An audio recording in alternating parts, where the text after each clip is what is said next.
Ja Dievs nedod vairākumu iegūst Saskaņas centrs un Zaļie zemnieki, tad mēs varēsim visi braukt uz ārzemēm, pēdējais varēs izslēgt gaismas, jo Latvija tiks pavērsta Krievijas virzienā un ļoti korumpētā veidā. Un tas būtu absolūti nepieņemami.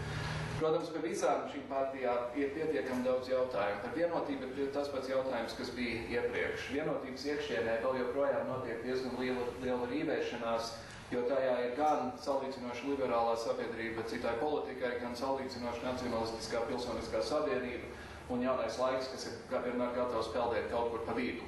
Ja? Zatlera partija īsti nepārliecina ar savu kandidātu sarakstu, īsti nepārliecina ar savu programmu. Ja Zatlera partijas pirmais, kas ar viņu notika, bija, kas saskrītējās ar sarkano krustu, tad ir jābrīnās par to, jo tas ir tik muļķīgs pirmais skandāls partijai, ka gluži galva griežas. Ja? Zatlera partija apgalvo, ka tur ir paši profesionālākie un gudrākie cilvēki. Viņi ir izvirzījuši par premjerministra kandidātu cilvēku, kuram ir diezgan daudz jautājumu par viņu izglītības pakāpi un izglītības līmeni. Programmā ir daži diezgan apšaubāmi jēdzieni, piemēram, no makroekonomiskā viedokļa būtu loģiski pacelt pazeminātās pienākums vērtības nodokļu likmes.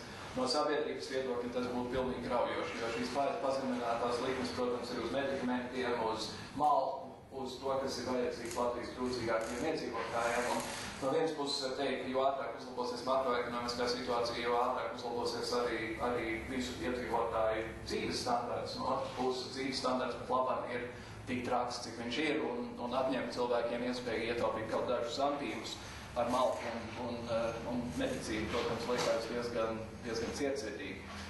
Kas attiecās uz Nacionālistu apvienību, man viņi nav pieņemami, tāpēc, ka viņi pārāk bieži slido radikālismu virzienā.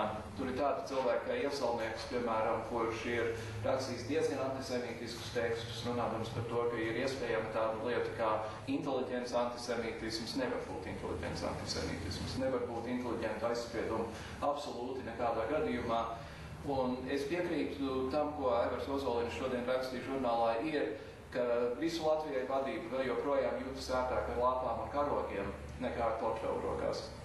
Un, lai arī šie cilvēki 10. saimā ir strādājuši diezgan konstruktīvi un ir nākuši ļoti daudziem ieteikumiem, viņi vēl ir pārāk ieciklējušies uz etnisko jautājumu. Attiecībā uz to, ka Krievi ir slikti, latvieši ir labi, ir jādara viss, lai veicinātu latviešus, ir jābeidz kaut kāda attiekšanās no krieviskuma un tā tālāk. It kā tas būtu galvenais jautājums mūsu valstī, un tas nav galvenais jautājums mūsu valstī. Galvenais jautājums pat labāk ir, kurai partijai un kurām partijām ir nepieciešamās domas par to, kā Latviju izvest no krīzes laukā. Jo vienalga, ko apgalvot Dombrovska valdība, jūs neviens klātesošais pat labāk vēl nejūtat krīzes beigas. Krīze vēl pat labāk sit pietiekami augstu vilni, piedāvājam haosus, kas pat labam notiek pasaules tautsājumniecībā, ir tāds, ka neviens nevar teikt, ka šī krīze neparādīsies vēlreiz.